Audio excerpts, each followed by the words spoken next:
Hello students, आज का हमारा टॉपिक है क्वाजी कॉन्ट्रैक्ट्स।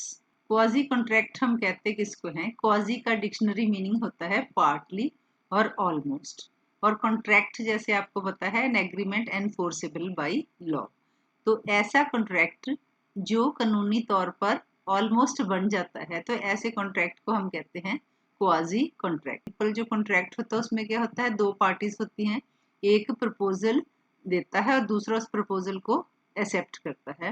तो फिर जो कॉन्ट्रैक्ट है that is enforced by law. Quasi contract में क्या होता है, इसमें जो दोनों पार्टीज हैं उनका कोई आपस में इंटरेस्ट नहीं होता कि हमने कोई कॉन्ट्रैक्ट आपस में फाइनल करना है, लेकिन हालात ऐसे कुछ बन जाते हैं जिनके कारण वो एक कॉन्ट्रैक्ट में बंध जाते हैं। रियल कॉन्ट्रैक्ट में क्या है कि रियल कॉन्ट्रैक्ट में इंटेंशन होती है to form a contract, but quasi contract में कोई ऐसी रियल इंटेंशन दोनों पार्टीज में से किसी की भी नहीं होती, but that is created by law.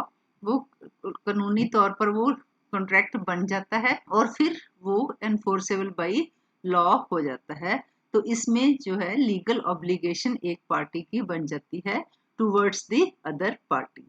Suppose A और बी दो पर्सन्स हैं, ए का पर्स गुम जाता है और वो बी को मिल जाता है। तो जब ए को पता चल जाता है कि बी को मेरा पर्स मिला है और इसने इसमें से अपने मेरे पैसे जो है वो खर्च कर दिए हैं, तो ए के पास ये राइट है, वो कोर्ट जाकर बी के अगेंस्ट केस फाइल कर सकता है अपना पर्स वापस लेने के लिए, और उसमें जितने भी पैसे थे उनको वो क्लेम कर सकते। तो इस तरह ए और बी के बीच में एक कॉन्ट्रैक्ट हो गया। तो ऐसा कॉन्ट्रैक्ट जो है उसको हम क्वाजी कॉन्ट्रैक्ट कहते हैं। नेक्स्ट है circumstances of quasi contract. Indian contract act कुछ सेक्शंस में ये डिस्क्राइब करता है कि कौन कौन से कॉन्ट्रैक्ट हैं जिनको हम क्वाजी कॉन्ट्रैक्ट कहेंगे।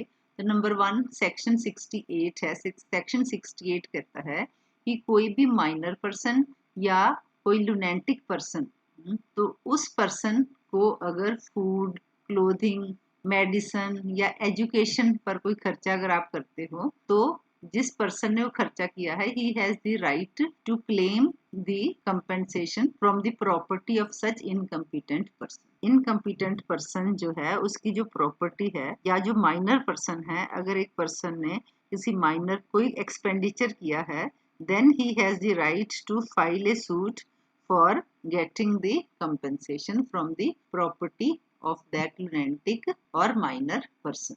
Section 69 payment by an interested person.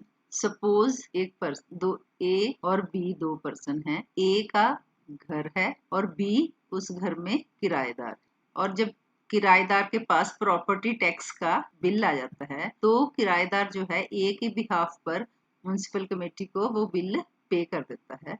तो अब जो ये टेनेंट है जो के पास ये पूरा राइट है, क्योंकि इसने जो पेमेंट की है वो ए के बिहाफ पर की है, क्योंकि बी तो अपना रेंट देता था, तो ए का ये फर्ज बनता है कि वो हाउस टैक्स दे। लेकिन क्योंकि बी जो है उस घर में रह रहा था, तो इसलिए उसने वो टैक्स पे कर दिया। तो अब बी के पास ये पूरा राइट है कि वो ए से उस पैसे को रीइंबर्स करे या पैसा वापस ले, क्योंकि उसने जो पेमेंट की है that he has made on behalf of A. Next है सेक्शन 70। सेक्शन 70 क्या कहता है?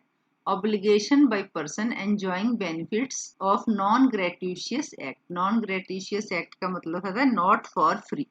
पहले एग्जांपल से इसको समझते हैं कि सपोज ए और बी दो नेबर्स हैं और ए ने जोमेटो से फूड मंगवाया, लेकिन जो जोमेटो का डिलीवरी बॉय था उसने गलती से जो पैकेट था वो बी को डिलीवर कर दिया और बी ने उस खाने को खा लिया। तो अब जो बी है he is legally bound to compensate the money paid by A to the Zomato. उसका क्या कारण है? क्योंकि खाना फ्री में नहीं मंगवाया था और ना ही उसने बी को बोला था कि आप उस खाने को खा लो, तो जबकि बी ने कोई ऑर्डर ही नहीं किया था। तो अब बी का ये फर्ज बनता है कि या तो वो जोमेटो बॉय को डिलीवरी देने से मना कर देता कि ये मेरा ऑर्डर नहीं है, तो अगर उसने ले लिया है तो अब बी का ये लीगली ऑब्लिगेशन बनती है कि वो ए को उन पैसों की कंपेंसेशन दे। तो इस तरह ए और बी जो है इनमें क्वाजी कॉन्ट्रैक्ट आपस में बन गया because of non gratuitous act. Next है सेक्शन 71। सेक्शन 71 क्या कहता है? Responsibility of finder of goods. अगर एक पर्सन को गुड्स मिलती हैं which belongs to someone else, तो जो फाइंडर ऑफ गुड्स है उसका ये फर्ज बनता है कि उन गुड्स को वो असली मालिक तक पहुंचाए, अगर उसको पता चल जाता है कि इसका मालिक कौन है। जिस पर्सन को गुड्स मिली हैं, तो गुड्स मिलने के साथ ही उसकी कुछ रिस्पॉन्सिबिलिटी बन जाती है दैट, क्योंकि उसने गुड्स को अपनी कस्टडी में ले लिया है, तो उसकी रिस्पॉन्सिबिलिटी एक बेली की बन जाती है। जैसे सपोज एक टेलर है, जब टेलर के पास एक पर्सन बेलर जाता है कि अपने कपड़े सिलने के लिए, तो ये बेली है, उसको क्या फर्ज बनता है टेलर का कि वो कपड़े को सिलकर बेलर को वापस करे। तो ऐसे ही फाइंडर ऑफ गुड्स जो है उसमें भी पर्सन की जिम्मेवारी बन जाती है कि जब तक असली मालिक ना मिल जाए तो उन गुड्स की केयर करे और जो असली ओनर है गुड्स का उनको गुड्स वापस करे। तो इस तरह जो फाइंडर ऑफ गुड्स केस में भी क्वाजी कॉन्ट्रैक्ट बन जाता है between the person who finds the goods and the owner of the goods. Next है सेक्शन 72।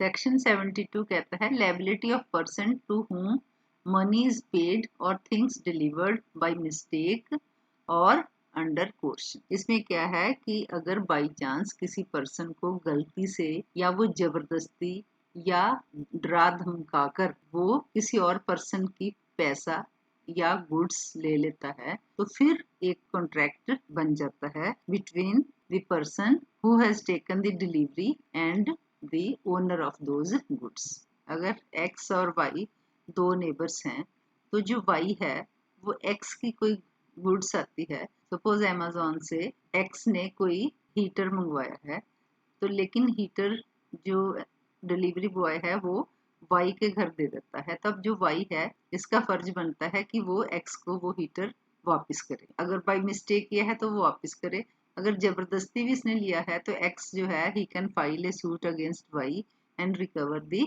हीटर। अगर वो हीटर वापस नहीं करता, बाई चांस वो ये कहता है कि ये खराब हो गया, तो पैसे कंपनसेट करे। तो स्टूडेंट्स ये थे क्वाजी कॉन्ट्रैक्ट और डिफरेंट सेक्शंस जिसके अंडर क्वाजी कॉन्ट्रैक्ट को इंडियन कॉन्ट्रैक्ट एक्ट में इंक्लूड किया गया है। मिलते हैं मेरी नेक्स्ट वीडियो में। Thank you.